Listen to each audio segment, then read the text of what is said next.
Let's go. It's a Friday. Happy weekend, or maybe if you haven't exactly started it. We're almost there. You've almost made it. We've almost made it to the weekend, but shout out to everybody in the chat. Appreciate you guys hanging out. I know I said I wasn't going to be hopping on, but I got a quick, second here or whatever to hop on for a little while. We'll stream for a good bit, but I was curious to get everyone's thoughts because naturally Monday is heading into the legal tampering period. And, there's going to be options out there for potential free agents and a number of positions, which are obviously really important. So curious to get y'all's thoughts on the main targets to go after. I've got some as well that I'll share. But yeah, hopping on a Friday. How's it going? Let me know where you're listening from. Give a shout out as always. And let's also start this thing out with a bang. I'm gonna give out. Might as well. It's a Friday. Everyone's feeling good. Shout out to Thomas. What's up? Norcavicious. I hope I said that correctly. But shout out to you, man. But it's a Friday, so we might as well give out some memberships, right? We'll give out a couple of those. Give a second too, in case you haven't. Make sure to turn the gifts option on or accepting gifts option on. But we'll throw out a few memberships. So, Reese Scott, what's up? Says can't wait till Monday. Go Eagles. Go Birds. There you go.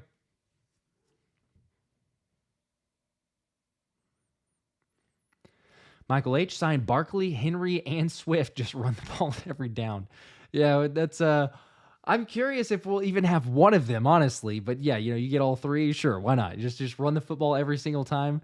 The fact that you have, the pass catchers and everything else, it seems unlikely. But hey, you know what? We've it would be fun to have a dominant rushing attack, although it's unrealistic for that many. But I will say I'm curious to see, can you even get any of those? And I don't know. I mean, it's a fair point, right? Like Saquon Barkley, everything's been coming up about Saquon and the potential to be, the Eagles love him there in that sense, or at least there's a mutual interest, whatever you're buying into from that side. But the report is, Howard Eskin yesterday had said that there's mutual interest. The Eagles are interested in there. There's I don't know to what level of extreme that is, but they want his words were they want a pass catching back. And fine, yeah, Saquon can do that, but I guess the argument is like, what was DeAndre Swift? Like there was a lack of usage, but it's not that DeAndre Swift couldn't be a pass catcher. Heck, the dude was lining up in wide receiver drills. It seemed like half of training camp and, even in preseason, it's like, oh, hey, he might be running the slot, things like that.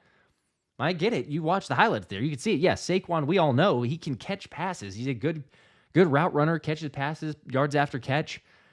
To me, I think it's more of, if you're even going to make that argument, it's a pass blocking back. Like you want a stronger pass blocker as a running back. Kenny Gainwell was fine, but DeAndre Swift, not so great. Rashad Penny was trash. He's not coming back. But still, you significantly improve that because Saquon is top, 6? I think he was 6th in the league from what I saw recently. 6th in the league last year of a pass blocking running back. And yeah, we'll take that with Jalen Hurts, the O-line protection, everything else. I can get behind that. But in terms of, you want to tell me he's better than DeAndre Swift just as a pass catcher, but you just didn't utilize him? I don't know. That to me is, I don't know. It's a little strange. I personally, you guys who watched the recent video and even on Twitter said, I've got to see it to believe it. There's no way that I can get behind the fact that hey, we're going to have Saquon Barkley. Maybe we do, and it'll be, I guess it'd be fun if we did. It's going to make the offense even that much more dynamic. But again, it's, to me, it's one of those that you could have DeAndre Swift for cheaper. What would it be? It's going to be like, probably a 6-ish. My guess would be 6 million, maybe 7 million. And if you want to pay Barkley, it's probably 10 million per year. Like Michael said here, shout out to you, Michael. Would you give Barkley 10 million per year? Or would you give Swift 2 years at $12 million? To me, it's a no-brainer. Like Swift is younger. He has fewer touches, fewer mileage on his body. Yes, you could make the case that he's missed a decent amount of games. He did play every single game last year, albeit the regular season finale, but he could have gone if he really needed to. He said he could have gone. But I mean, Saquon Barkley's missed just as much time, really. I mean, he's had some injuries. He's missed a full season or just about a full season with a knee injury, and even missed games here or there with it, whether it be an ankle injury or whatever the case on that side. So to me, I say save it because there's still holes out there.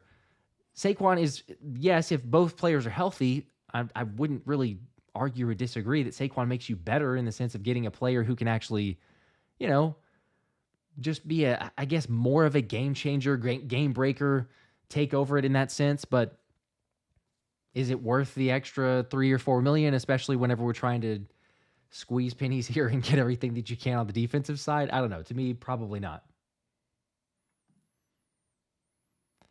Daniel Sand says, "How we doing, Josh? I'm doing good. It is Friday. Everybody, how are you guys doing? Is anyone having a not great Friday? It's the best day of the week. We're heading into the weekend. We got free agency to look forward to. It's going to be crazy next week.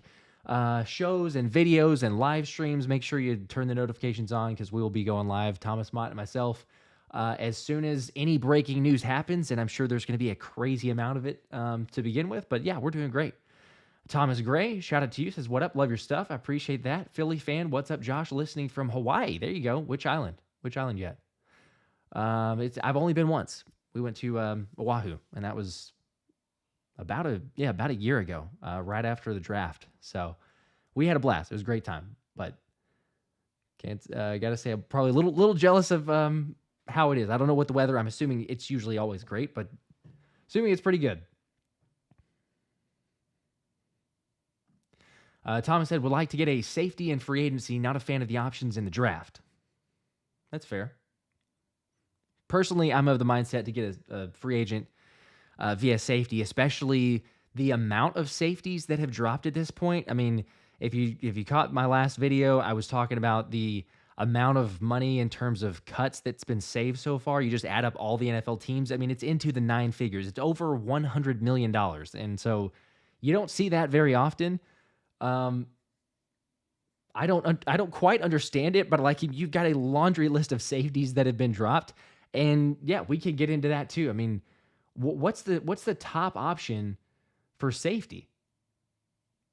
Like, who would you go with? I want to know, and I'll drop mine here in a second. But we got to give away these memberships too, so we got to start it out with a bang. If you haven't already, hit the like button. It means a lot. I appreciate it. Helps the algorithm. You guys know that. But it's Friday, so if you're feeling good, drop that like button. Shout out to, let's see, Red CG. What's up? Damascus Roberts. How's it going? Grew Clash of Clans. There you go. I haven't played Clash in forever. Says, who's the first free agent to drop Monday? That's a good question, man. I don't know. You mean first free agent for just all NFL, or are you talking about like first free agent that the Eagles sign? The Murasan family, I hope I said that correctly. Murasan family from South Jersey here. How you doing? I'm doing great. I'm doing awesome. Mike Halo, what's up? We're doing well. Reese Scott says Barkley. LaTerrence Perry says, "Hey, brother, happy Friday. Can't wait till the tampering season begins. Go Birds." Yes, go Birds. We are getting very close. Daniel says, "I don't like Saquon's health history." Yeah, I'm with you. I mean, there's always concerns on that side. Leon Williams, how's it going? Resign Swift, bring back CJ GJ. There's a decent amount of people on that. I've seen a number of comments of bring back CJ Gardner-Johnson. I don't know if it's realistic of happening, but it's you'd be better for it. Sure, I think we'd all agree on that side.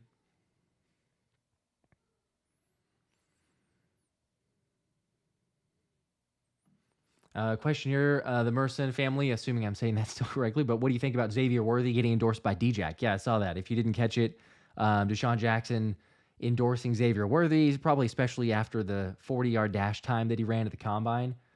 That dude's blazing, and it would be fun, sure. I mean, you talk about not only in Madden, but yes, in real life, you have a burner of a Xavier Worthy would be significantly better, I would assume, than a Quez Watkins, but you'd have to draft him earlier. It doesn't seem realistic, but I love the idea. Hey, you get a more powerful, explosive offense. He's not going to get near as many catches just because there's only so many mouths to feed. But yeah, I mean, in terms of, again, you just add to the weaponry, add to the arsenal. You help Jalen and make his life even easier. You have a burner that can take the top of the defense. I mean, instantly, as soon as you know Xavier Worthy's on whatever team, it's not hard. Like, you don't even need a scouting report, really. Like, I got to imagine, if you're an NFL player, you're watching that stuff. You saw the reactions on Twitter and all the news articles and players posting about stuff like that. Like, it's a given. You're going to know Xavier Worthy is the fastest guy in the NFL in terms of, 40-yard dash. So as soon as he's on your team, yeah, you take the top off the defense, or you at least have to account for it. I love that idea, but yeah, in terms of, does it happen? Probably not. I would lean towards no. Again, it goes back to just defense and what you got to fill on that side. So Brian Thomas, what's up? Says, Josh, thanks for what you do. Always a solid show. I appreciate that. That does mean a lot. I really appreciate you guys. So on that note, too, appreciating you guys, let's give away some memberships. If you guys make sure that the gifts option are turned on. And let me give away these 5 memberships here. It's total luck, a random lucky draw. So, good luck to all of those here. But here we go. We're going to give away 5, and it is done. Let's see who it goes to. As long as you have your options turned on. Anish David, there you go. You got one. Tyrone Williams, Stephen Joe, Dame, and Daniel Sand. All right. Congrats to you guys. You 5 got the memberships. Happy Friday, and welcome to the Philly Special membership.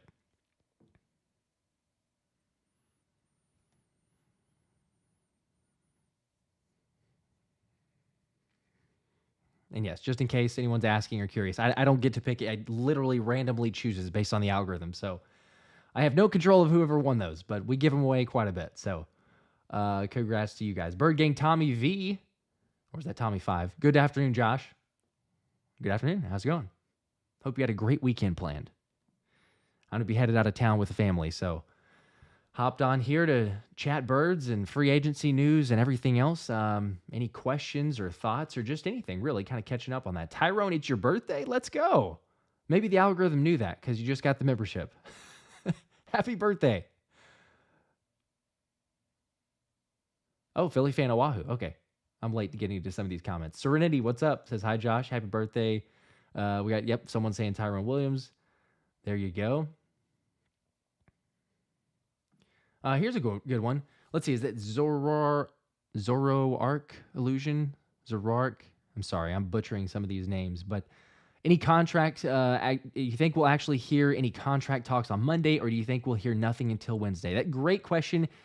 Personally, and if you just remember back to last season or even the past couple seasons, but certainly last season, Monday should be pretty busy.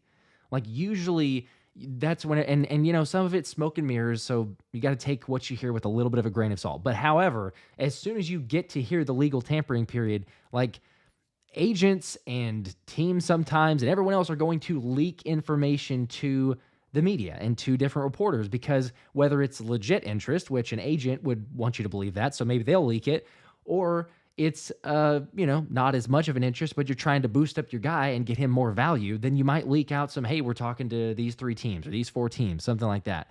And similarly to Patrick Surtain, like, think about during the trade deadline, Howie Roseman was interested in Surtain, but who knows how interested he was. But apparently, he kind of bumped up the price for the 49ers because there were reports of, oh, hey, the Eagles are interested. Oh, and also the 49ers are. And then, Denver didn't end up parting with him. I don't know if they ever were going to. But still, it's a game of cat and mouse and, different negotiations and deals and things like that. So, yeah, in terms of, possibilities, we're going to hear a ton of it. You probably won't hear much of, I don't know, like, I guess I've struggled to get like a percentage on it, but hey, here's a confirmed for sure deal absolutely happening. There'll probably be a couple, or at least very much speculated of happening, like an Adam Schefter report of so-and-so's expected to sign with whatever. You'll get some of those. Monday will be pretty wild because it's, hey, you can legally report this stuff. If things have already been happening, who knows? Wouldn't put it past of, things that we've seen previously that get done before then, but it'll be legal. So, you can actually report it and release it. So we'll see. But yeah, I think it'll be crazy.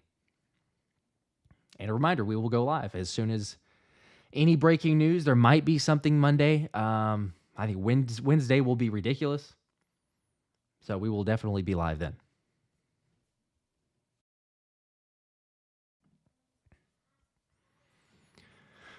Let's see. Jordan says Simmons and Queen. There you go. Serenity says I'd take Xavier over Simmons. Yeah, that's something that everyone continues to bring up. And let me just throw out a poll here. You guys know I love the polls, so let's see what people are interested in. But who's your favorite choice for safety? We're going to do this for like a lot of positions because I'm actually curious to see what the thought is here. But okay, so there's Justin Simmons and there's Xavier McKinney. We'll throw out a couple other options. I don't think that there's a lot of like these guys won't get as much love, I don't think. But let's throw out a Cam Curl and let's see who else. Who would be the fourth safety? I'm drawing a blank on who the fourth. Who else has been thrown out there as in terms of a safety option? Why am I? Oh, CJ GJ, obviously. Okay, CJ Gardner Johnson. Let's throw there.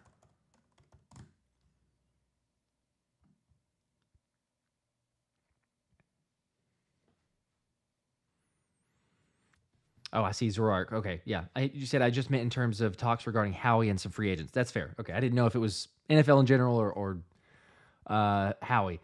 I think you could get some. There probably will be a few reports.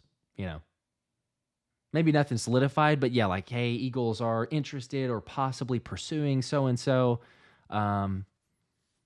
Maybe even having talks. I don't know how he tries to keep it under wraps as best he can. But yeah, in this state of age and information, I mean, we've seen the number of reports and speculation and everything else. So I think you'll still get a couple. You'll have a few reports that get leaked.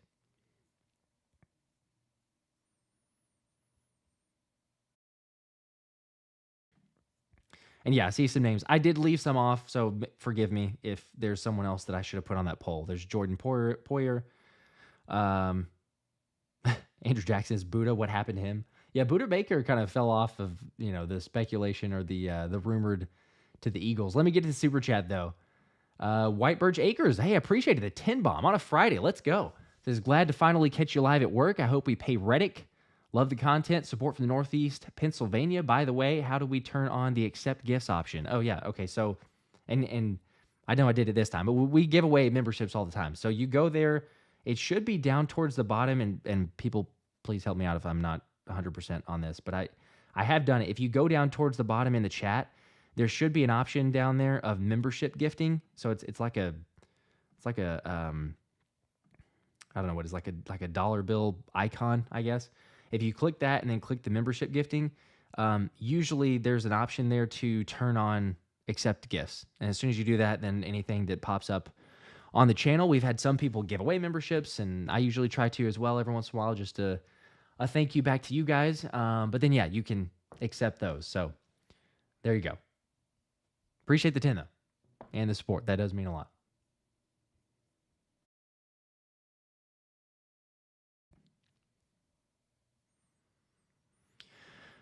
All right, let's see here.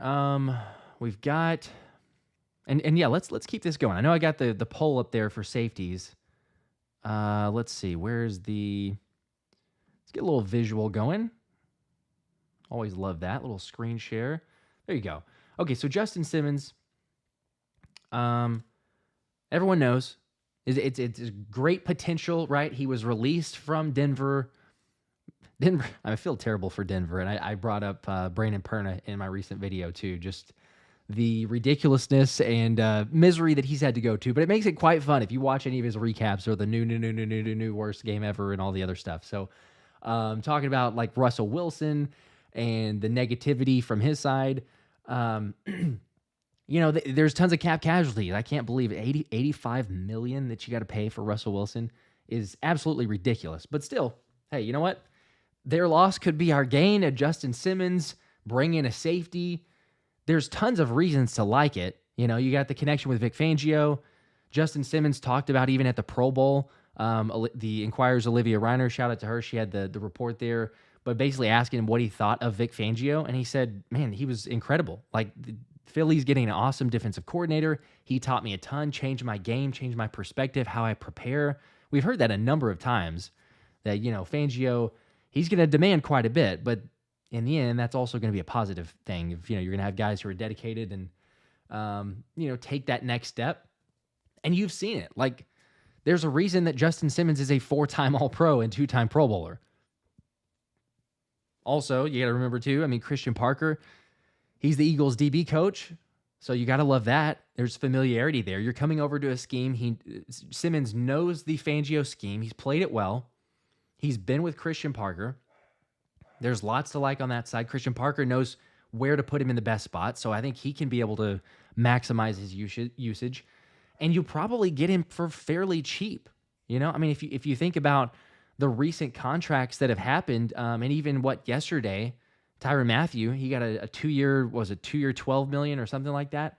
So you might be able to get him for $6-7 million. Now it'd probably be a shorter term deal, maybe a 1 or 2 year deal. Like Diana Rossini had been reporting that the safety market is certainly diminished with the number of cuts that have happened. But there's a ton to like here. Now I also get the counter argument of hey, we got to get younger. We want to get younger. Justin Simmons is 30. He's the same age as Kevin Byard. But I think we also should be clear, he's not a Kevin Byard. Kevin Byard, when we acquired him, was hey, let's hope that he can get back to that form, right? Let's hope that he can find the form that he had previously. Whereas it's a little different in this sense because Justin Simmons is literally coming off of an all-pro season. Second team all-pro. 3 interceptions. The dude he creates turnovers. So, I don't know. He's not my top choice. I still would go with those that are in the side of let's get younger. And if we're looking at this poll here, it is 47% so far. 47% Xavier McKinney, 32% actually C.J. Gardner-Johnson. That's a little higher than I expected, to be honest. And 19% for Justin Simmons. 3% for Cam Curl. He's getting at least a little bit of recognition. So let me get to this other super chat, though. I got this one here. Let's see. It is Dennis Designs. There you go. The 20 bomb. Let's go. Appreciate that. Says, yeah, Maddox out. Can't wait for a great replacement. Don't bring him back. Get CJ GJ and keep Smith. No brainer. Yeah, I'm good with Maddox being gone. Unfortunately, health is extremely valuable, as we all know, and I wish him well. Maybe he does come back. It's not impossible. They apparently are trying to work out a deal that's team friendly and can get both sides what they want. But yeah, if you can't stay healthy, we've seen it a number of times. He's shown that he can be productive. Last season he comes back, not able to stay healthy. Even when he's on the field, he didn't do so great. I think that was more of a defensive coordinators not letting anyone play well. But yeah, I think it makes sense. You cut him, you save $2 million. Use it elsewhere. It doesn't sound like he's going to be a post-June 1 cut. So if you designate him there, you free up 7 instead of 2. But it's fine. It's not a major deal, and honestly, if you get rid of it quick. So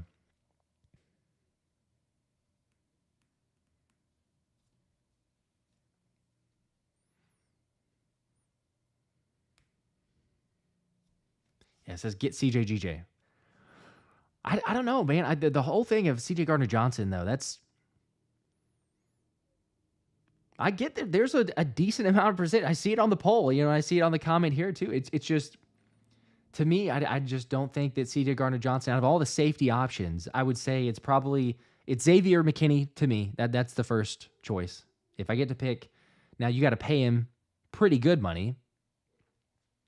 It probably won't be as much as it would in previous seasons because there's so many safeties out there on the free agent market, which is great. That's great news for Philly. It's great news for us.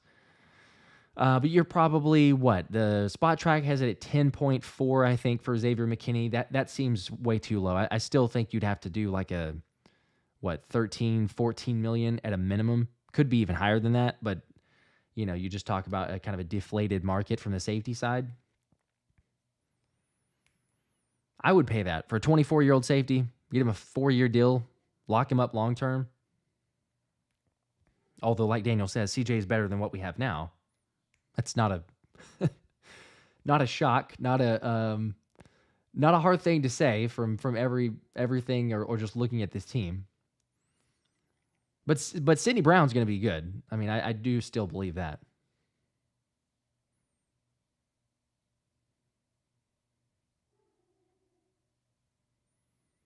Zorork Illusion says, for me, I'm only going to pick McKinney or CJ. I feel we need a vet to pair with the rest of the safeties. We're a little too young back there for my liking. Need a vet to teach these guys.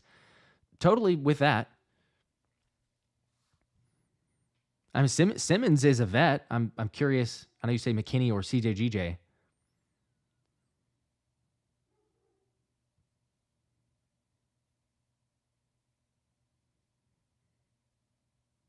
I could get behind Simmons. Dylan, what's up? How's it going, man? Says, what do you think about Jamal Adams or Diggs? Quandre Diggs. They're possibilities. I wouldn't. I don't know. To me, if we signed him, I'd honestly kind of be like, okay. I'd be a little disappointed with the other options because I would go with a Xavier McKinney or Justin Simmons, maybe even a CJ Gardner-Johnson, but those would feel like your, I don't know, what, fourth or fifth options in that sense. There's been a bit of decline. Diggs is older at, 31? I think Adams is 28 off the top of my head. So I don't just love those, but still, again, to what a lot of people are saying here, there's better options for many of those guys. You could pick up a lot of different safeties. Aiden Monaghan says, I want Jeremy Chin. That's true. That's another option out there of a hybrid player. I mean, he's played all over the place in the box, in the slot, free safety. You can move him around. So he might be a really cheap option, especially because of how many safeties are out there. You could get him for a better deal than before. Because remember, like Jeremy Chin around the trade deadline, he was linked to Philly and probably like the top, I'd say like second or third option in terms of safeties that, were rumored to be on the move, or with Carolina doing so poorly, they could have looked to get rid of him. So that's not a bad idea. That's a possibility you could throw out there. In a cool tone, what's up? Says, I feel bad for Kevin Byard, though. Dude played for 3 terrible DCs. How could he prove himself? That's fair. Yeah, he was not given or dealt the best deck. So maybe, you could actually get something there. But unfortunately, he's been released, and best wishes to him. I would still go with a couple of the other guys. But we'll see. Cheesesteak says, just checking in. And what's up? How's it going? It is Friday. It's a great day. Did something birds related happen, or y'all just hang? We're just hanging. I know usually it's a Friday night hangout, but I'm going to leave a little bit earlier, so couldn't jump on the live stream tonight. Figured we'll do a Friday afternoon happy hour, if you will, and, shout out to everybody else. So appreciate y'all hanging out. We're talking about best options in free agency, naturally with the legal tampering period happened on Monday. And again, I think it's crucial, though, because there's a lot of possibilities, and we've talked about it before, but what Howie does here is certainly going to set the tone for the team in the draft. We're going to have the mock drafts on Friday nights. Probably do the first one at the end of this month, I guess. So what would that be? Like Good Friday, I think. So we may do the first one then.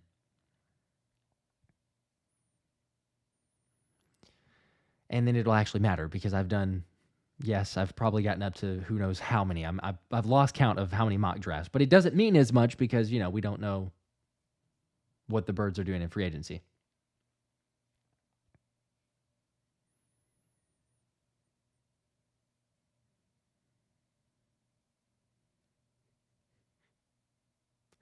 Oh, Daniel says, thank you to whoever gifted me a membership. Yeah, you're welcome. That was me. I don't know if you missed it a second ago, but I just gave away 5 memberships to you guys. We do it every once in a while, so, kudos to you. Appreciate all the support. But yeah, there you go. LA Kid 17, what's up, Josh? Sorry I'm late. Go Birds. Go Birds. You're all good. This is just a Friday hangout, so we're... Cheesesteaks that sit in the corner for 5 minutes for being late. No, the number of times that I've been late, I don't think anyone could be late for you could miss a whole stream and there's nothing to worry about. I'm usually the one that's late. So All good. Yeah, no, continuing on though with the whole safety conversation. Like I say, I think that I could totally get behind Justin Simmons. The Xavier McKinney one still to me is the favorite. I think that he brings a ton to the field, obviously. I mean, you look at his tape and where he can move around, his athleticism, the intensity that we talked about. He did say that he wants to stay in New York, if that is true. He was on the Up and Adams show whenever he got interviewed. I covered that in the last video too.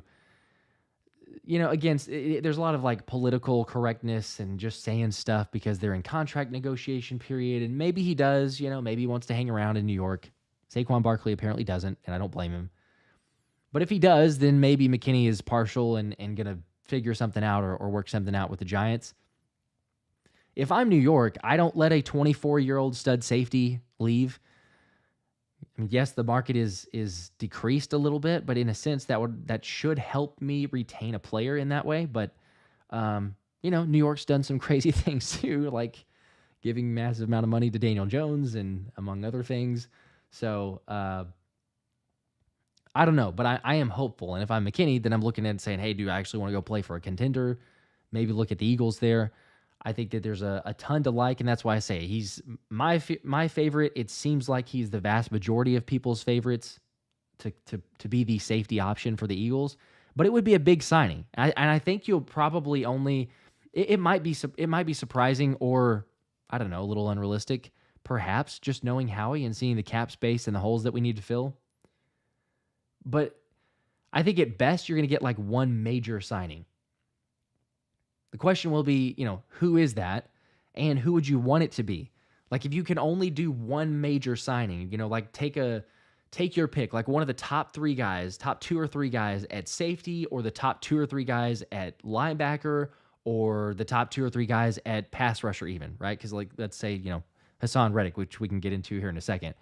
But if you only get to pick one of those positions, and you can throw in corner, I guess. There's been a couple transition tags or franchise tags too, so that's changed a little bit. But fine, out of all those positions on the defense, you can get one of the top signings and add him to the Birds. But then all the rest are going to be mid-tier or kind of the cheaper options and things like that. Who's your pick? Do you go at safety? Do you go Xavier McKinney? Do you go linebacker? You go Patrick Queen? I don't knock you if you take Patrick Queen. That would be really good. Or do you go another pass rusher? Do you go a cornerback?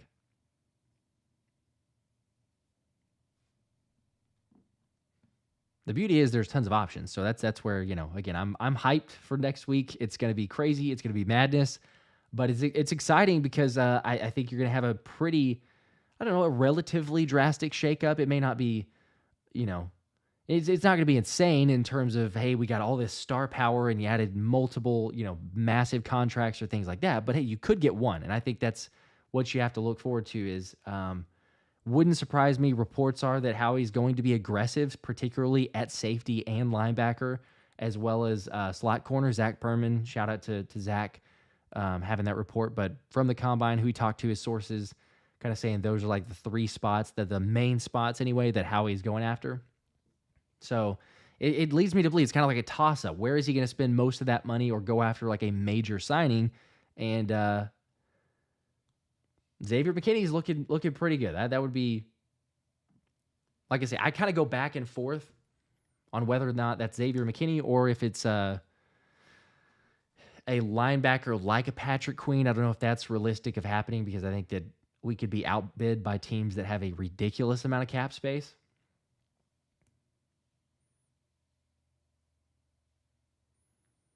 But it will be interesting. Next shift, what's up? How's it going? Says, what's your number one pick at linebacker, bud?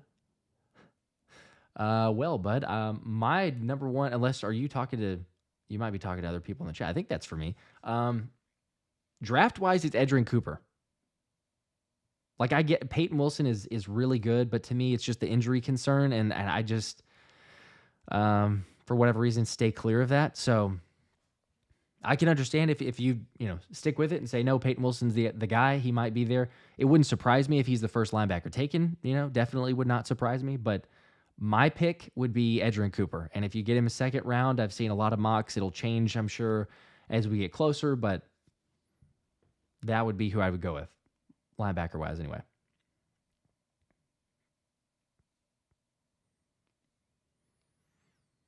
Robert said, Patrick Queen is good in coverage and all over the field. All over the middle of the field, where the Eagles get toasted, not just last season, but also the Super Bowl. Again, Kansas City a year ago. That's true. He is very good pretty much all over the place. That is why he is a great option. I think everybody would be pretty happy to get Patrick Queen.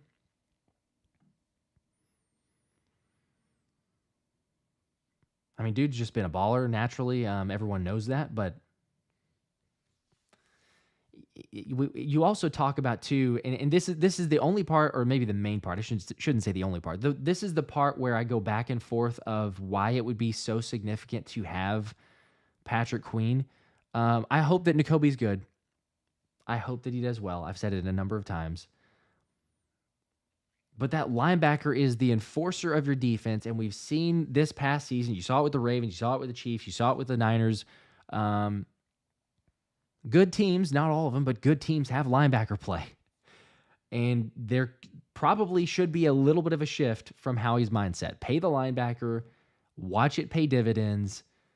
You change the mantra of this defense, you get more intense, you have a passion, you have a swagger about you. It just felt like we had nothing last season. So, yeah, if you get Patrick Queen, it's not only shoring up the middle of the field like you're talking about, definitely in coverage, it'll be better.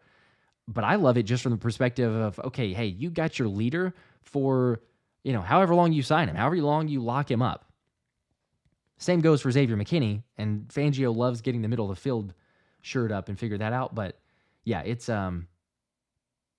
definitely something that comes into play, and you need to significantly think about. Let me get to this super chat here too. Steven, appreciate the 5-bomb. Yeah, let's go.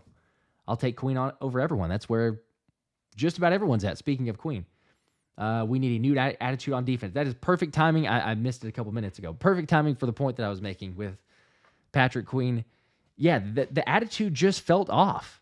I mean, aside from all the other craziness that we had to put up with, but just that, dog mentality and getting after it, it was totally different. You didn't have that guy. Even whenever, the linebacker play was okay at times, there were some games you can go back. I mean, look at the gradings on and say, hey, Nicholas Morrow even is as bad as it was at times. There were a couple games, right? After the first 2 or 3 games that he played, he was up there towards the top in terms of the PFF grade. Take that kind of with a grain of salt, but still, there's a level of different intensity though with that linebacker. So I'm with you. I appreciate the 5, but yeah, I'm with you on Patrick Queen. You can make an argument to go that position, and I think that's might be where it starts. So how much are you going to have to pay for him, though? And would Howie justify it for once? Like, that would be a drastic shift. Not just a small shift, but a drastic shift in philosophy. He's talked about, being willing to change, learn from past mistakes and things like that. All the things that he said are good. I don't know if I can wrap my head around him actually going out there and doing it. If he does, it'll be an absolute win in free agency. I don't think that you're going to have to start paying less in other positions, but I'm sorry. I mean, to the point, I can't remember who just said this earlier, so I may not give you a shout out here because I might not be able to find it, but like Patrick Queen is a dude that gets it done, but also stays healthy. So there's something to be said for that. I think you at least get your return back, and maybe even above and beyond. It wouldn't surprise me. Going back to the McKinney thing, though, Antonio Holmes, what's up? Says, heard McKinney wanting $17 million per. Whoa, and answer is no. Yeah, if it's 17, then probably not. Or I should just say no. That's true. Tyler Nakama, what's up, Josh? Tuning in all the way from Hawaii. There you go. There's another Hawaii. Appreciate you hanging out. In a cool tone, talking about that swagger, says Gardner Johnson's got that swagger. He brings the attitude to the defense. It was proven last year. That's true. I mean, you get anyone like that of Gardner Johnson, Patrick Queen. Daniel Sand says, one signing, though, I'm taking McKinney over anyone else. DeQuan Arthur says Queen would be more impactful than McKinney in this Fangio scheme. All right, that's possible. I could totally see it. To me, it's I wrestle between both of the, like, those are 1A, 1B. It's McKinney or Patrick Queen. There's other great options, not to say that there's not other good options out there and we can't be happy with others, but yeah, like if you were to give me my choices, I'm right there with you.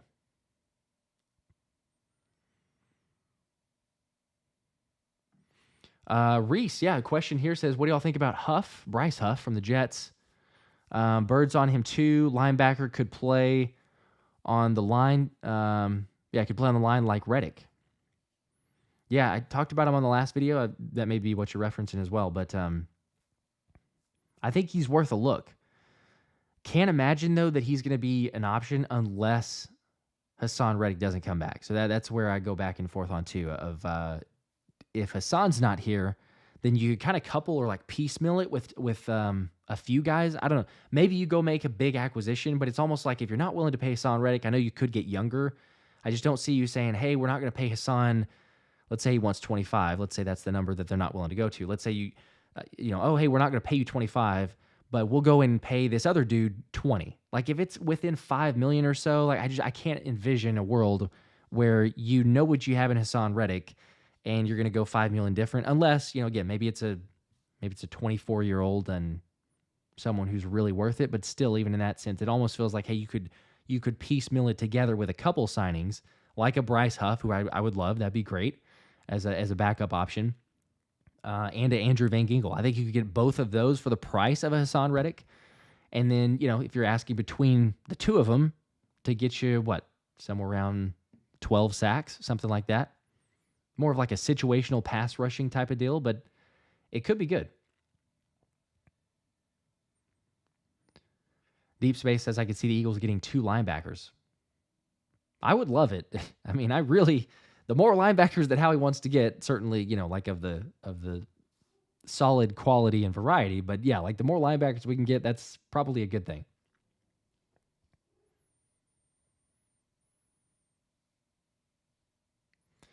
My basement MMA. Okay, this is a take here, and you're not alone. You're not alone. I disagree with it, but I hear you. The more I think about it, Saquon Barkley, the more I realize we should definitely go after him, even if it's $10 million a year for 3. I can't get there personally, but again, talking about it earlier, he is a game changer. He would be different. He's a better pass blocker than DeAndre Swift. It's a lot of money for running back, and I would rather spend that money and save it in other roles. But I can't totally knock it. However, it is one that I'm going to have to see them do that deal. There's no way that I'm going to buy it.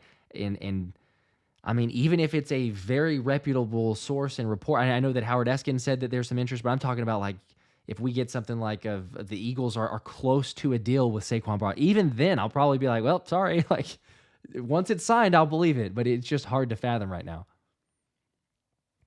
Lar Powell, what's up? Says late to the party, but you're good. It's a Friday hangout, a little Friday afternoon happy hour or whatever you want to call it there. Fitness Warrior, let's go. Says, good afternoon, Josh. Finally made a video. Who would you rather have, Huff or Van Ginkel? That's a great question. Talking about them just a second ago. Probably Bryce Huff. Age-wise, you could sign him. Hopefully more of a long-term. I don't want very many of these short-term deals. And Van Ginkel, you might be able to sign for a little bit longer, but he's older. What is he? Is he 20? Let's see. How old is he? 20. I was going to say 29, 28. Okay. Yeah. So, he's not crazy old, but he's still like right about there in that Haason Reddick age, Reddick being 29. I'd prefer, hey, you get a guy that's 24, 25 years old, like a Bryce Huff. You have it for more of that long duration. He's got some versatility. I think that definitely benefits for a Fangio defense. So does Van Ginkel, for sure. I mean, obviously he played well, very well with Fangio, but I think age-wise for me is probably the deciding factor. Might just slightly put that over. If I had to choose between both of those and could only pick one, I'd probably take Bryce Huff. But my personal preference, like I was saying a second ago, if you are going to lose Haason Reddick, get both of them. Maybe it's not possible. Maybe Howie says, no, we need to significantly save money. But I don't mind the rotational pass rush, and then, figure that out after the fact. You have both of those. So, My Basement MMA says, anyway, good to see you, brother. I'm just joining the chat now, getting home from work. Okay, appreciate that. Hopefully that is the weekend starting for you too. Hopefully not going back out for any weekend work, but appreciate you hanging out. Also said here, Patrick Queen is a proven stud in the NFL. Like we need a player at linebacker of his caliber. We absolutely do, for sure. Sincere Wyatt says draft Cooper or sign Queen. I'm on board with both of those. Either or.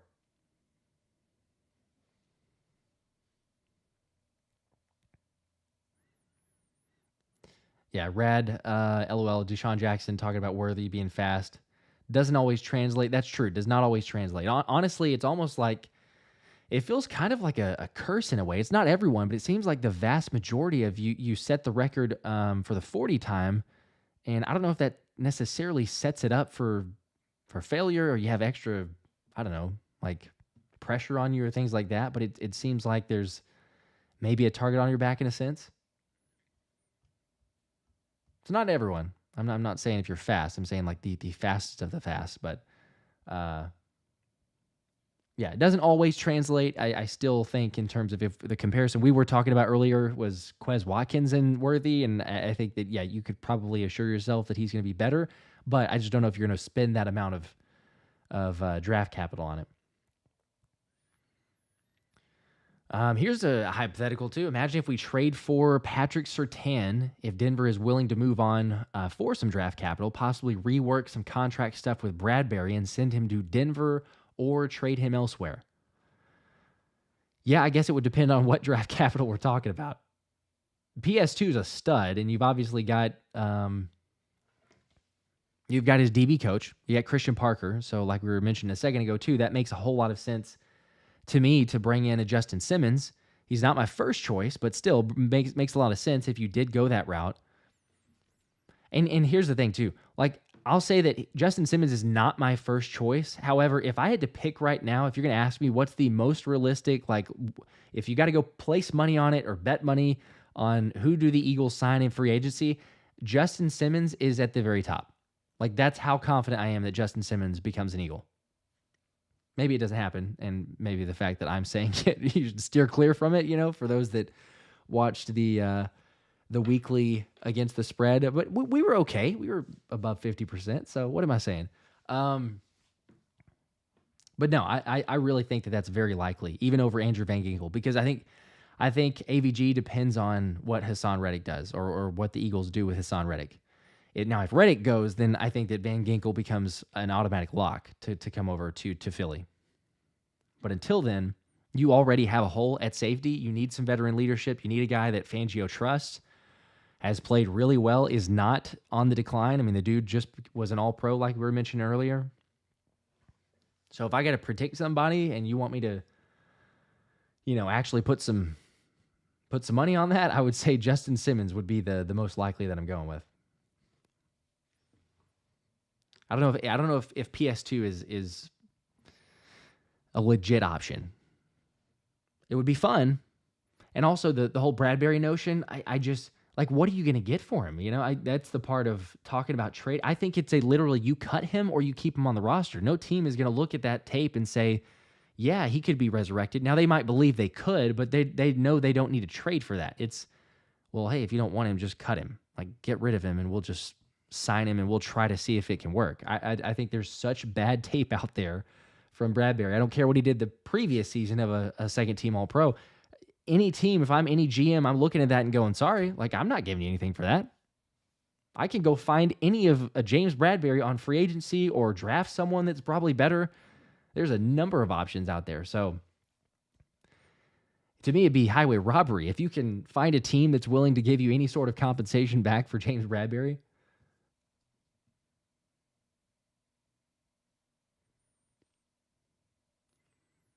Yeah, Worthy would be insane as wide receiver 3. It just seems a little difficult for that type of an acquisition.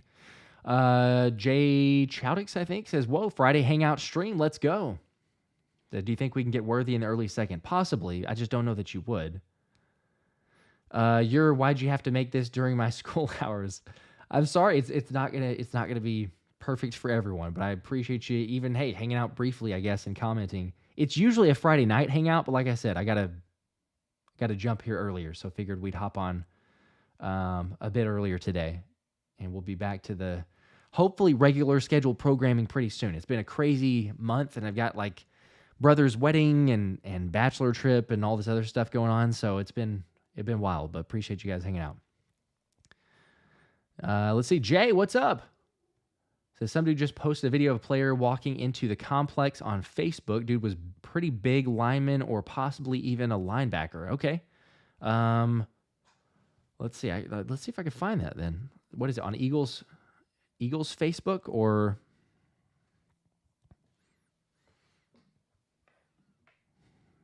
Surely that would be... Surely I can find this, right?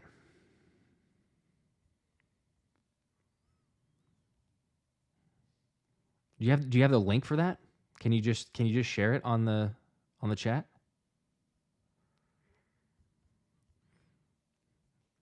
Yeah, I'd be curious to see who that is. I mean, it might be one of the top 30 visits. That's where my initial thought is, without seeing any of the video and knowing who that is. Like Tyler Guyton, I know was reported to have a visit in Philly at some point. I don't know if that's him today. There's 3 or 4, I guess, official visits that are or will be happening. But yeah, let me know if you got the link to it. I would be curious. Arnie Moore says it's no way the Eagles spending money on safety. Linebacker Queen makes sense, and CJ makes sense for a reunion. All right. I mean, it's still spending a little bit of money, but I think I see your point. Like, not spending top money for a McKinney. That's fair. All right, I'm going to end this poll here. Xavier McKinney was the top pick in terms of safety.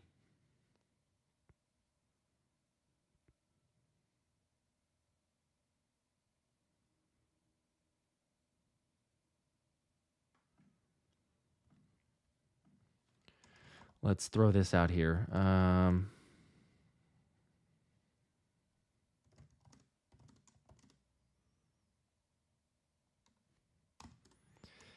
This one's going to be obvious as well, I'm sure, but at option for linebacker, and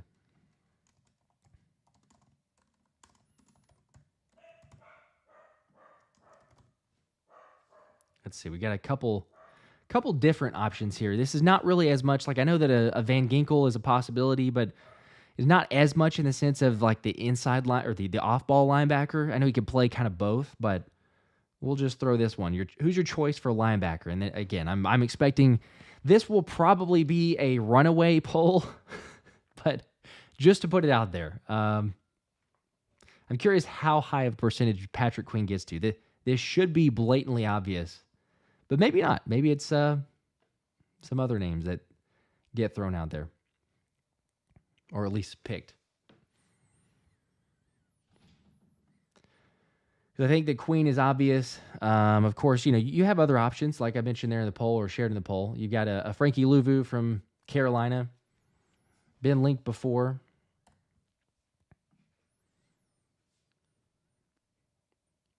Has a lot of hybrid versatility, too. So you talk about a Fangio defense and looking for that type of player. I mean, I'd be happy with Louvu. If you don't get Patrick Queen, he'd still be an option.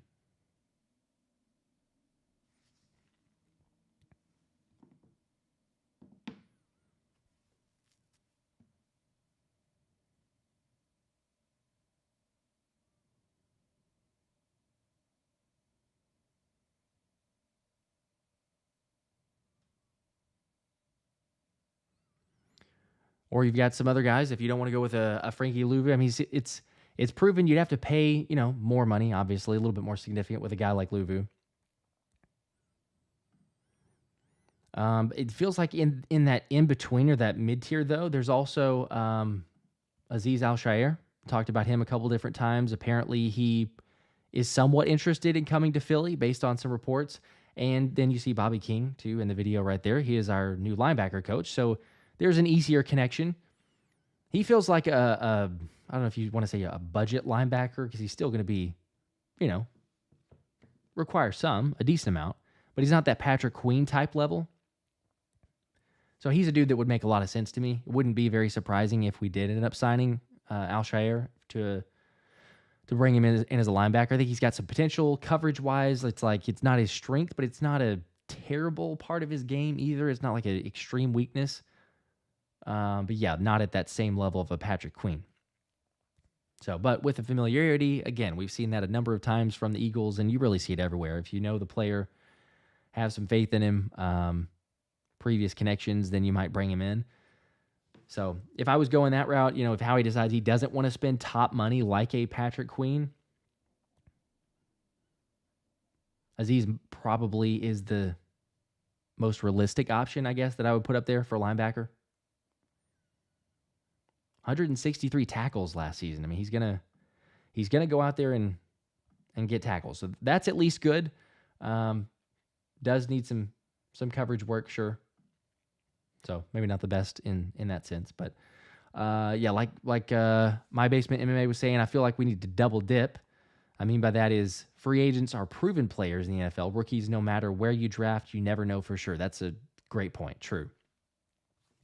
You know what to expect if they've already been in it. And if not, then you're hoping and praying. Let's see. Finesse Dadon says, "This is my first live I've been able to be out for. I've been able to be out of work thanks to my son being sick from school. Hello, go Birds! Oh my gosh. Well, go Birds. Hopefully, not too terribly sick, but appreciate you hanging out."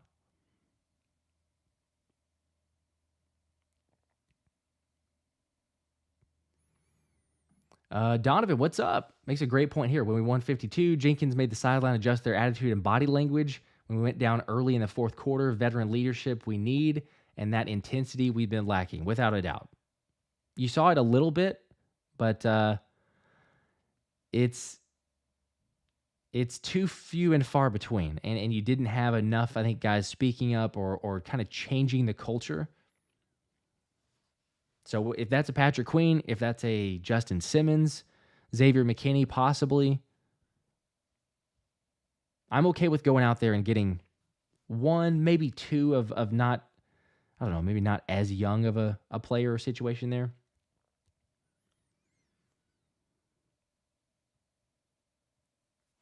It's like you're going to spend money for sure. But the question is, like, how young do you get? Howie Roseman's mentioned it multiple times in press conferences. So you could tell, like, there's a concerted focus and effort of, like, hey, we got to get players younger. We got to get this team younger, certainly on the defensive side of the ball. But that doesn't mean that every single position. So, yeah, to the point of veteran leadership, there's going to be a few. BG's not the guy, even though, yeah, he'll probably be back for one more year based on what he was saying. He's like, we're working with Howie. We're going to get something figured out. He'll be here.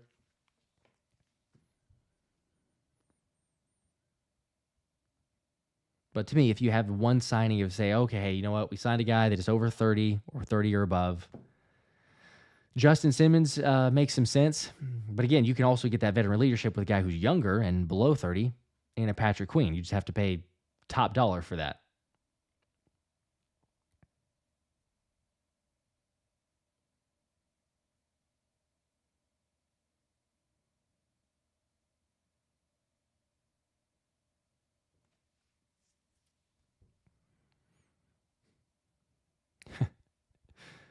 Philly 500 and his yearly running back love affair. Hey, I get it with the whole draft 5 and even the Saquon Barkley. I know that he's a game changer for sure. I can't get behind the whole spending that amount of money, especially what we need here. But shout out to 500. We need to have him on sometime. We did it, gosh, probably like two or 3 months ago.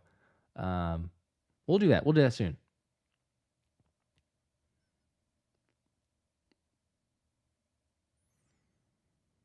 My basement says, I say we sign linebacker, sign a safety, and let's sign a pass rusher, then draft another linebacker and draft a pass rusher, and then maybe go draft a running back. I think that's where I'm at, depending on what you do there. If you maybe Swift is an option, I can envision Saquon Barkley. I've said it a number of times, but you could draft a runner in maybe the 5th round. You got a ton of comp picks there. Go that route and then save it for the linebacker spot, or save it to draft earlier in the draft and get linebacker, get defense shirt up.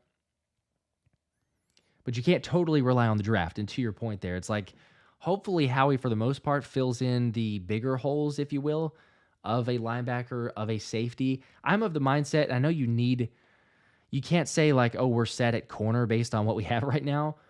But I'm also of the mindset that you spend more money in free agency on on safety and on linebacker. Maybe get another pass rusher, but certainly safety and linebacker, and then you draft a corner. Now, I know that Quinyon Mitchell is the continued favorite for most. Might be unrealistic because of just everything that he does is just skyrocketing up the draft boards with his 4.33, and he was squatting, 505 the other day with ease and everything else. I mean, the dude's just a beast, but yeah, I think you could draft a corner from that side.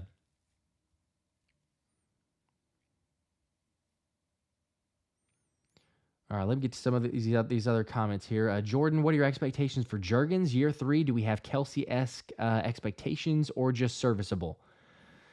That's a good question there. I don't know that I probably would say in between. I think it's unrealistic to be like, oh, hey, he's going to be Kelce-esque like immediately because that's all pro level. I think he could be Pro Bowl. I don't know if that's fair, but I think he could be to that level, that magnitude. I've said it a number of times. Center is his natural position. Like, he's going to be good. He's going to be good at center. I'm not concerned. I mean, literally, there's not a single concern of questions. Hey, how are we going to replace Jason Kelce? Is the offensive line going to be okay in that sense? It'll be fine with center. The bigger question to me is just right guard. What are we going to do there? Maybe Tyler Steen is an option. Do you sign somebody? You draft someone? I would very much expect they will draft someone. You look at the number of top 30 visits so far. I know it's early, but 3 of the first 4 have been interior offensive linemen. So I think that speaks to a lot to begin with. But yeah, I'm not concerned one bit. I would say for right now, though, again, maybe in between those levels there, but there's not a concern. Fitness Warrior, Josh, honestly, I think Ben Van Sumeren will beat out Dean this training camp and OTAs. Wow, okay. I think there's a lot of potential in Ben Van Sumeren, but if he's beating out Nakobe Dean, yikes. That is really bad. That's really bad for Nakobe.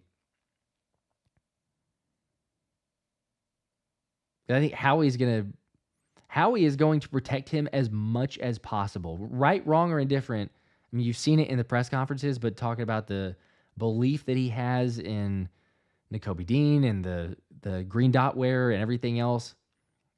Like I've said before, I want him to do well. I don't believe in him being the answer so far from what we've seen and the lack of staying healthy. I know it's really just one season, I guess, but you need to draft someone and probably sign someone like we've been talking about.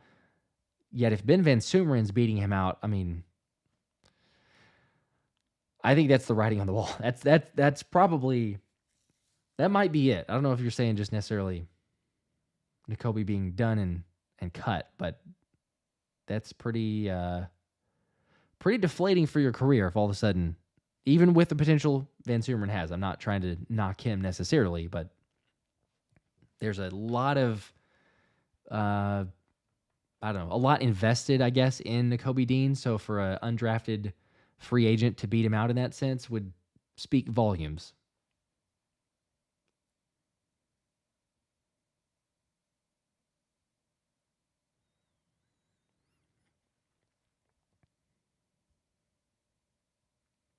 Eduardo Ruiz says, shout out, please. There you go.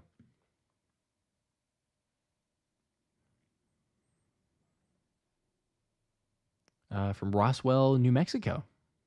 There you go. Unspoken Words, what's up? Says Luvu's a better scheme fit.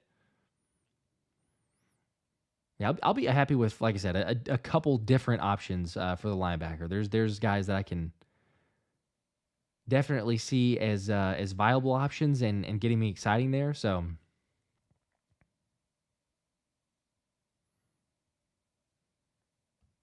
yeah, I totally agree. My basement, just bring in the right guys. Yep.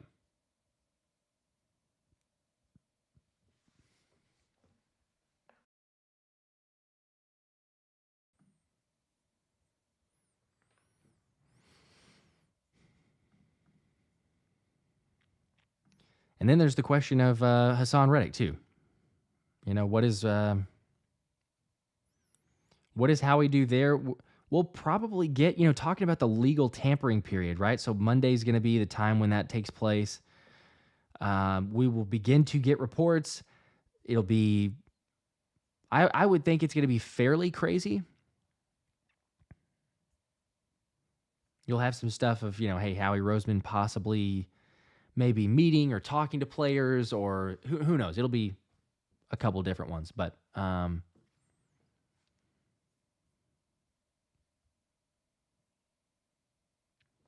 think that it'll be, telling in terms of what Haason Reddick are the possibility, because we've heard a few of like, oh, hey, the Bears may be interested, right? The Texans, the Patriots. We have a few different teams, but I think you'll start to get some more realistic options, and then we hopefully will have a better idea. I can't imagine if it's either going to take place, Reddick's going to have enough answers from teams that he's speaking to or apparently speaking to about a trade possibility, or if he can get a deal done compared to, what the Eagles want to pay him.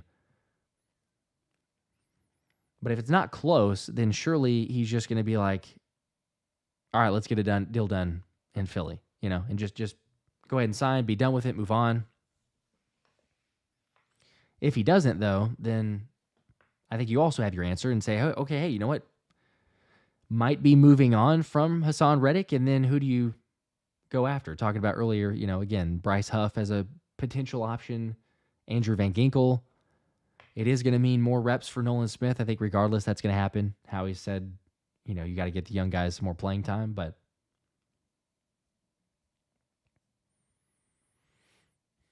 I don't know. I would love a way to figure out to keep Haason Reddick, but I do understand the whole realistic part of you can't keep everyone, you can't pay everyone, and perhaps it's, as sad as it would be, perhaps it's time that Haason Reddick moves on. If you get a good deal for him, at least that's the, I don't know, you want the silver lining of it is if you have to move on from Haason Reddick, you might get a decent selection. The whole Adam Schefter report of it's going to be second round or like a third and a fifth. I'm like, it doesn't sound incredible, but yeah, okay. If it's a really early second round, that's almost like a first. Like we talked about a couple different times on different shows of like the Patriots, for example. I think like 34. That wouldn't be the worst thing. That'd be all right. Let's see, super chat here. Eduardo Ruiz, appreciate that. The 5 bomb says Alien Town. Love your show, dude. I appreciate that.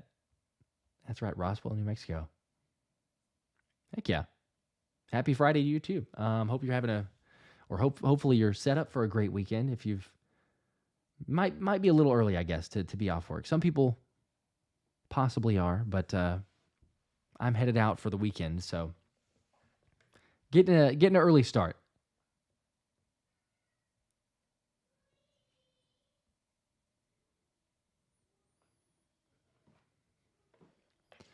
Let's see. Chris Scott says Powers Johnson at 22 could be the pick. I think about it, or says think about it.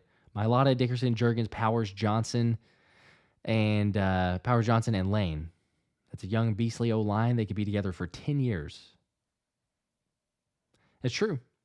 Most of them, except for Lane. Obviously, you got to replace him. But yeah, it's not the worst. If he falls to you at 22, I'd have to think he surely gets a look.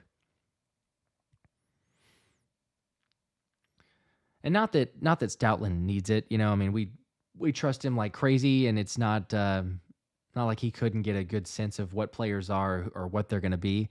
But I do love the fact that he takes part in the combine and helps with the O-line drills, because you see him in the different setups in there, and he's up close and getting probably extra information and everything else, seeing how they move, their strengths, their weaknesses, things like that.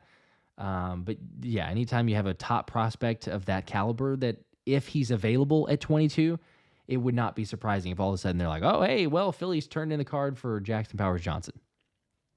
I will still hold to the constant comment of go defense with your first pick, but we'll see.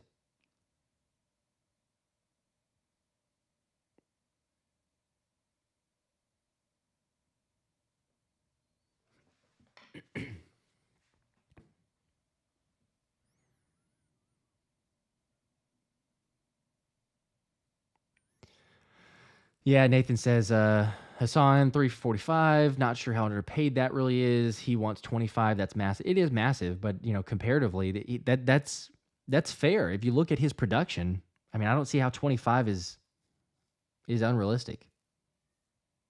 He's since last 3 years, he's third or fourth in total sacks.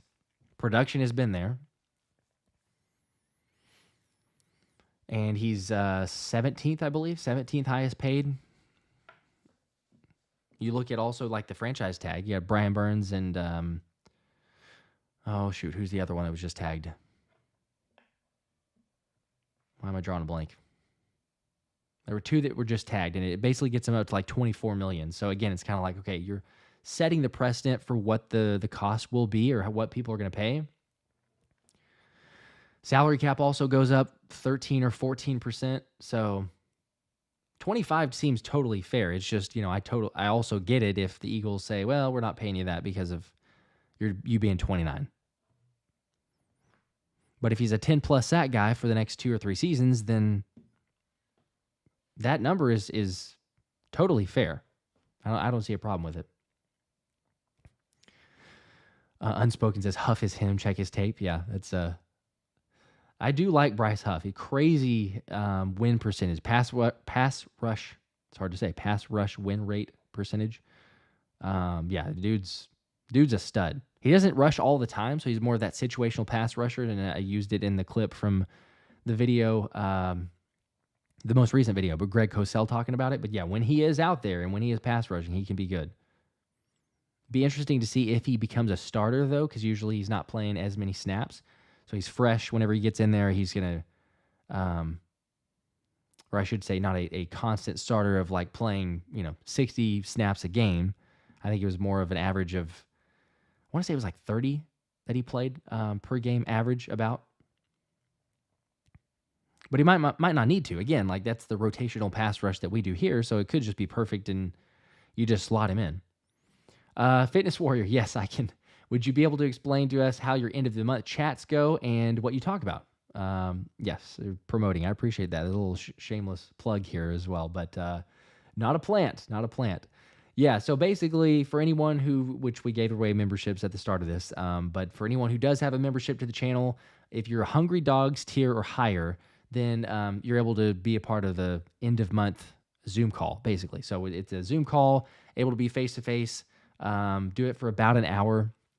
And it's really just a networking kind of, we talk Eagles, questions. It's similar to like a Q&A, I guess. But it's really like whatever we want to talk about.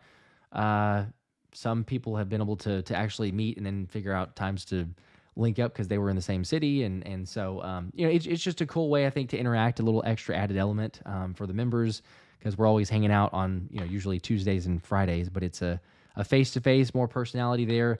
Also, any members do get access to potential giveaways as well. I've said this a number of times, but I gave away 6 or tickets to 6 different games, and every time I give away the tickets, it's 2, because the thing that I hate the most is like, great, I got this ticket, but I'm by myself. You want to bring somebody else with you, so... But if you're a member, and that could be any tier, really, the Let's Run It, Hungry Dogs, or Breed of One, but the higher that you are up, basically every dollar amount is an entry for those tickets. So got a sponsorship with SeatGeek also. I would imagine we're going to give away at least another 6 games worth of tickets. But yeah, once the season rolls around, we get the schedule solidified and everything else. members have access to that as well.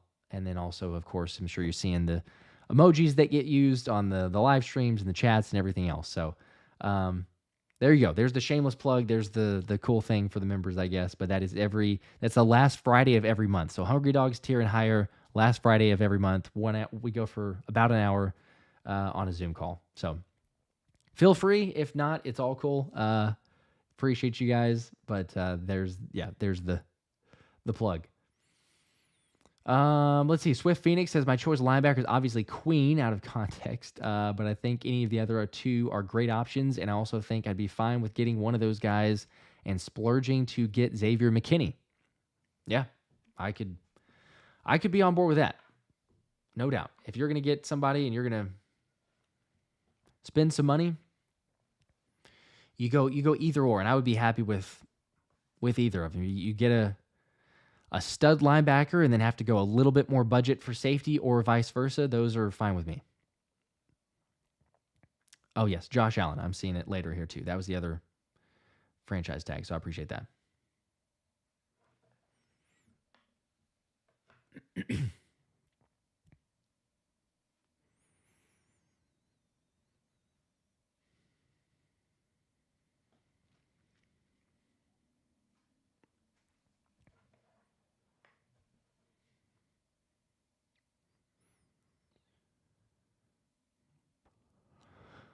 Let's see. Nathan, Myles Garrett, and Montez Sweat at 25 and 24.5. Yeah, that's true. But, I mean, again, you just look productivity. And also with, to me, it's inflation is a part of it's a part of the contract value. I mean, if the economy declined and the salary cap decreased or it stayed flat, then it's a little bit more of a fair point. But it increased 14%. So every single contract, a player is looking at it now, going like, all right, well, once the contract comes to an end or gets close to it, and we got to talk about an extension, I already deserve more money just based off of that inflation. So again, that's where I would say like 25 to me is. It's justifiable that he's asking for it to at least get close to it. I don't know that he will get 25. I wouldn't guess that.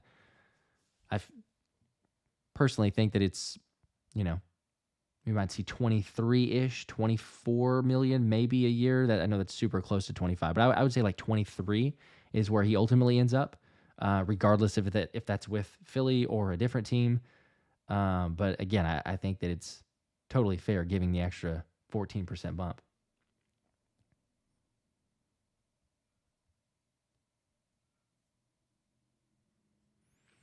Anish says, I think Reddick is 70% gone. That's pretty high, but I don't know that I would necessarily disagree with that.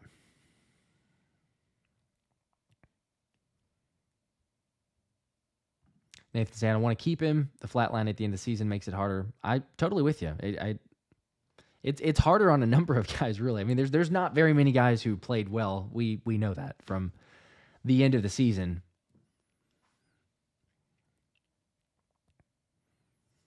But I'm just thinking, you get him in there with the Fangio system, a lot more confident, have guys that are in the spots where they need to be.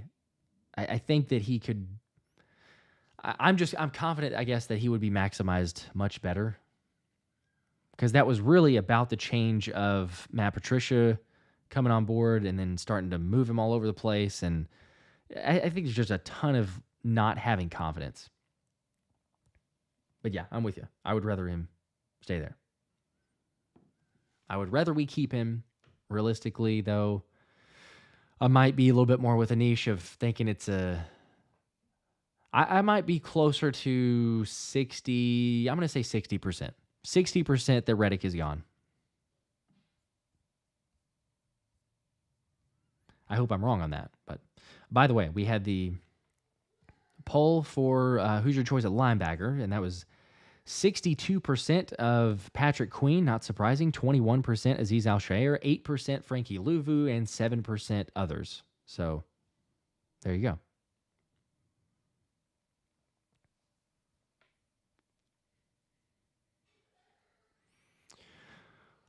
Let's see here.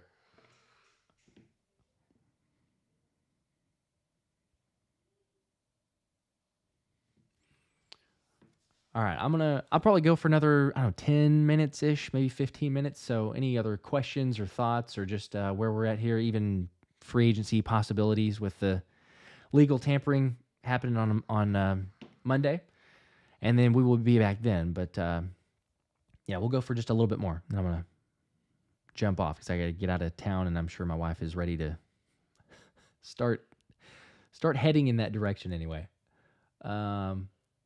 But yeah, see, unspoken words, yeah, inflation. That's true. I'm definitely not saying he's Myles Garrett, but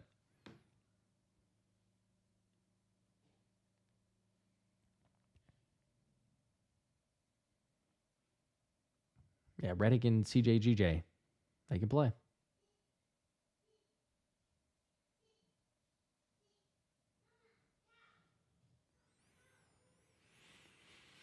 Yeah, Nathan, another good point. Sounds huge that AJ is at 25. Who produces more? It's fair. AJ's crazy. Again, that's the reason why. I mean, that's the reason why Howie has been good at times. Not every one of them is good, but has been good at times of getting the contracts done beforehand. Because then all of a sudden you look at it and you go, "Oh wow, that seemed like a decent number, a pretty high number before."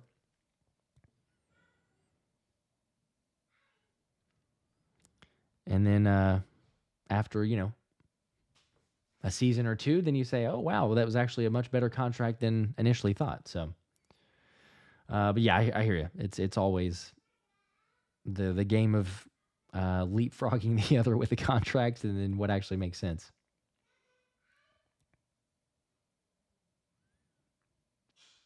Appreciate the well wishes.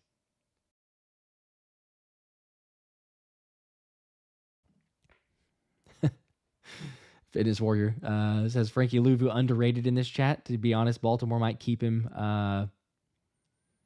or Seattle might keep him. Hence the drop of their two top paid guys on defense.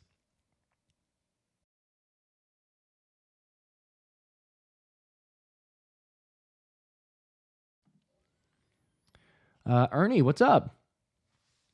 How's it going? Yeah, just hopped on for a little Friday hangout. I know normally Friday nights, but gonna be out of town here in a second, so figured we would hop on.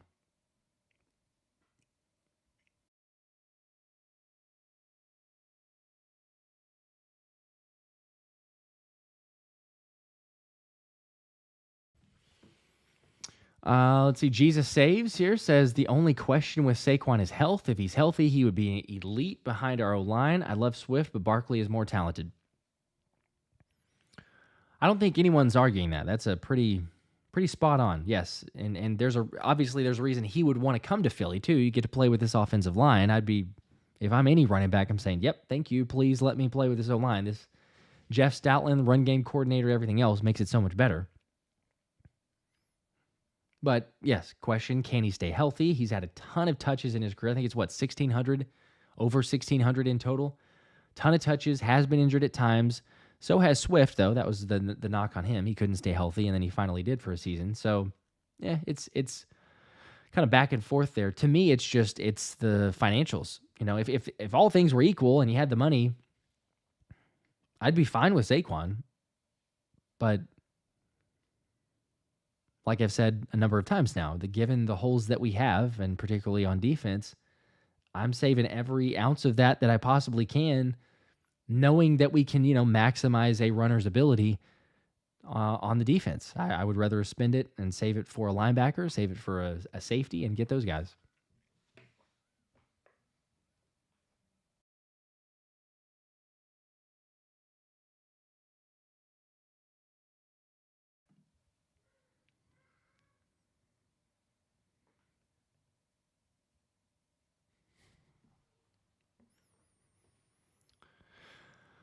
Let's see. Here's actually a good question too.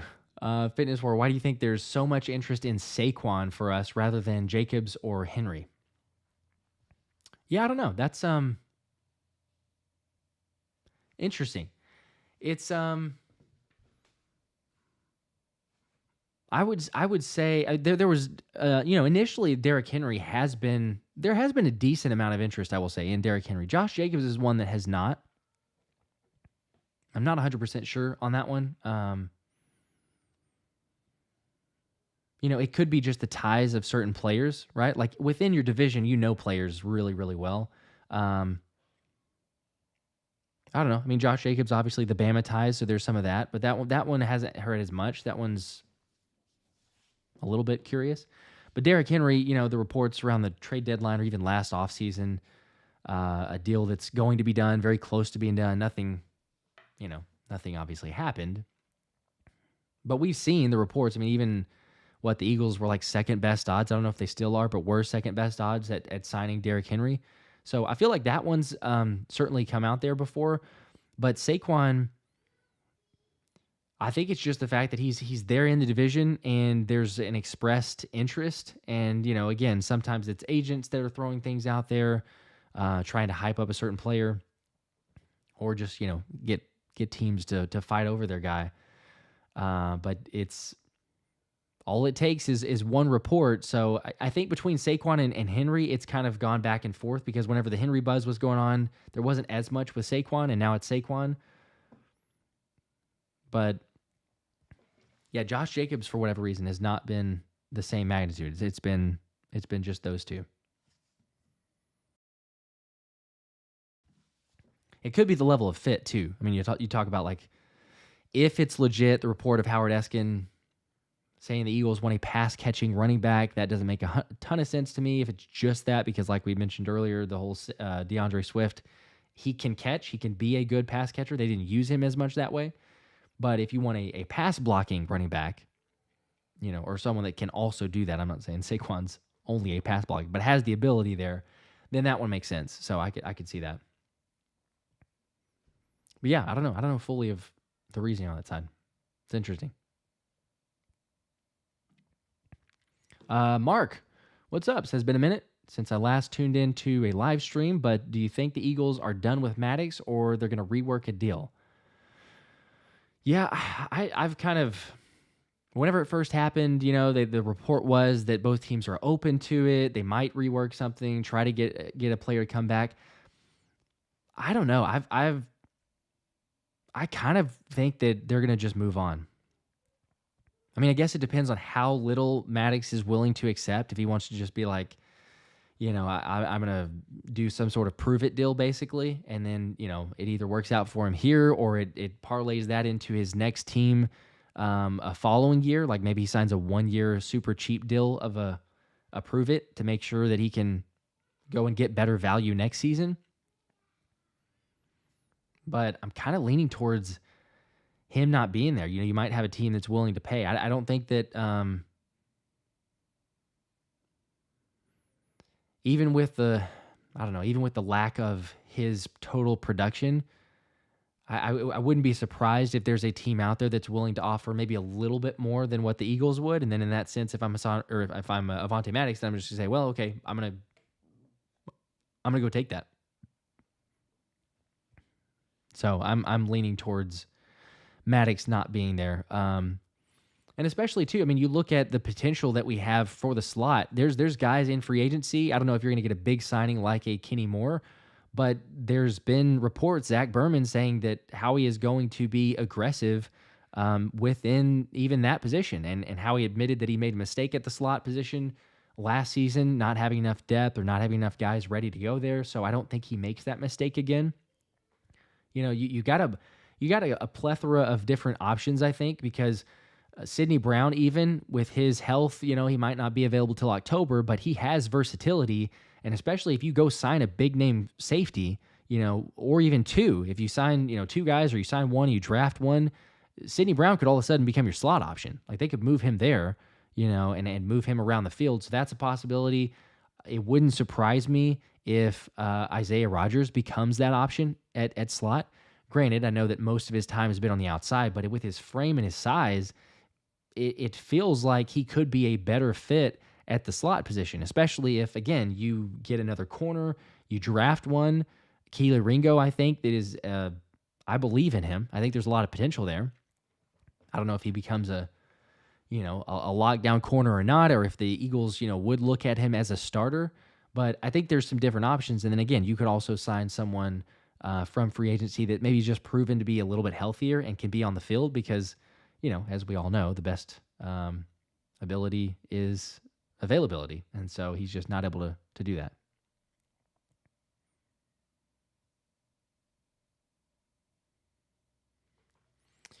Let's see. Heard a blood prediction. Oh, bold prediction. I was going to say, what? A bold prediction that Cam Jurgens will be an All-Pro in 2024. Your thoughts? Wow, that's I'd be happy with it. I would be a little bit surprised, but again, I'm not going to say it'd be shocked because I do believe in Cam Jurgens. And like I said earlier, I really think he could be a Pro Bowler. Like that to me seems like a very realistic possibility that even in first season as a center could be a Pro Bowler. Because on one hand, like we've talked about it, Cam Jurgens is a center. His natural position is a center. He should play center. He's not a right guard. But also think about it. Jason Kelce just retired. So who's going to get a ton of scrutiny, not only from us and the Eagles media, but from the national media? Every single game you watch, it'll be the new starting center for the Eagles, Jason Kelce's replacement, Jason Kelce's heir apparent, Jason Kelce's handpicked dude, whatever. So Cam Jurgens is going to have all the spotlight he needs to make a Pro Bowl. Like, all he's got to do is go out there and play, pretty good, and he probably could even be a little bit worse than some guys, but he's just going to get enough on the spotlight to be able to make waves. So that's what I'm saying is Pro Bowl to me seems really realistic.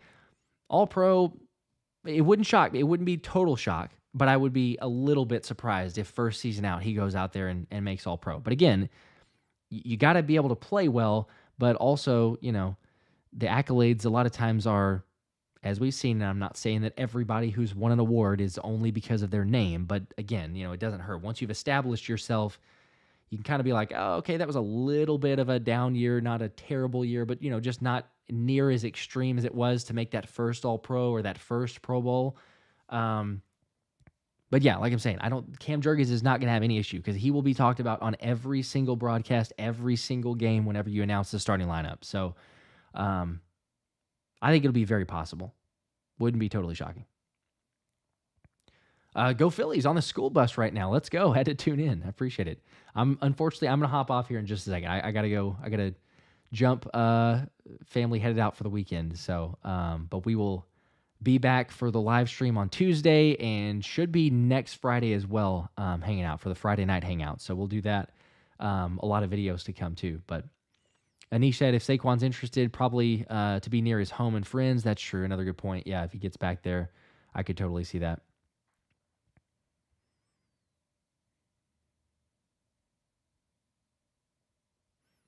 My basement said, would you pay $10 million a year for a player that will give you 1,500 yards and like 12 touchdowns? Saquon Barkley will do that for us. Oh gosh, I know he will, but again, it's like it's a terrible excuse, maybe, or maybe not a great argument on that sense, but like, I don't know. It's because DeAndre Swift, we paid him nothing this year. I know he didn't have the 1,500 yards, but he did really well.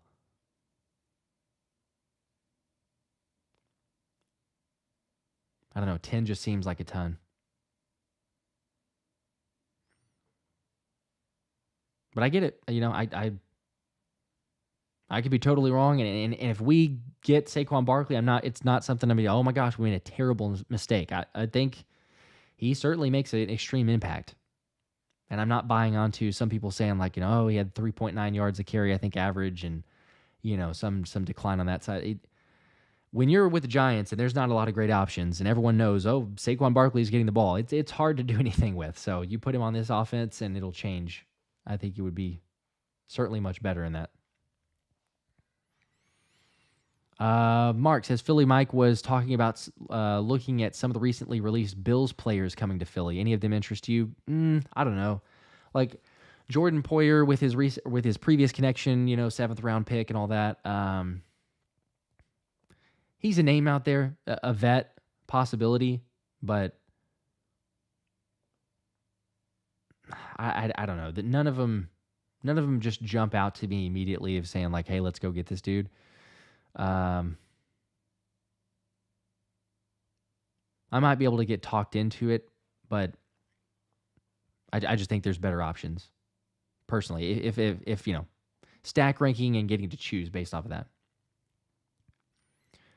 Kabichi, what's up? How you doing? Well, you're doing well. It's a happy Friday. Let's see. Serenity says Facebook showed what looks like Cam Jordan visiting. Okay. I'll have to look into that. Would be interesting. I'm still not seeing anything official. I've been refreshing and seeing if I'm getting anything, but nothing is showing up so far for me. So we'll see.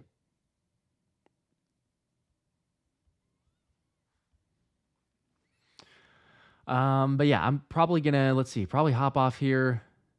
But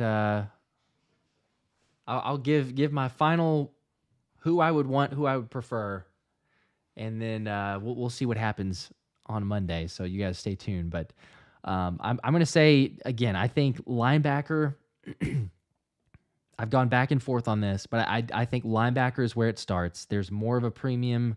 We've seen the proof is in the pudding. Look at the teams that have played really well. I think you go get a linebacker. I don't know that Howie will, but I would love it. Is it a Patrick Queen? That would be the top of my list there.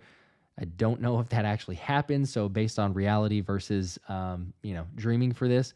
But then, the next would be safety. I think that Justin Simmons would be a good, cheaper option. So you could probably get if it's a Patrick Queen would be great, a Justin Simmons, or get a really good, strong linebacker. If it's not Patrick Queen, and still get a Justin Simmons, not be crazily impacted by the cap. It's going to cost, no doubt. Would prefer to have Haason Reddick. If you extend him, you save $11 million this year with an extension. If that doesn't happen, like I said, Andrew Van Ginkel. If you trade away Haas, Andrew Van Ginkel as a possibility, even signing a Bryce Huff, you might be able to do a combo of those to replace him. That would be great. And then, add some depth and draft a corner. That's where I'm at. I'm out on Saquon Barkley. I'm out on Derrick Henry. If you're going to re-sign, or if you're going to sign a running back, I would say re-sign DeAndre Swift. He'll be cheaper. He's younger. I know that he's not the same impact player, but you save a little bit of money. You spend it towards the defense. I don't know. I could be totally wrong, but I guess my logic and thought on that is winning a Super Bowl, to me, you're a lot closer to winning a Super Bowl if you shore up and have a stud linebacker, and if you're able to save a couple million and that bumps you over the edge to be able to sign that guy, versus, oh, hey, you have Saquon Barkley instead of DeAndre Swift, or you have Derrick Henry instead of DeAndre Swift. Like, I think it's a much more of a drastic difference on the defensive side. So I don't know. That's where I'm at. I could be totally wrong. We'll see what Howie does on Monday. Legal tampering period starting, which will be crazy and wild, like I've talked about. But appreciate you guys hanging out. Y'all have an awesome weekend, and I will catch you guys on Monday. Until then, go Birds.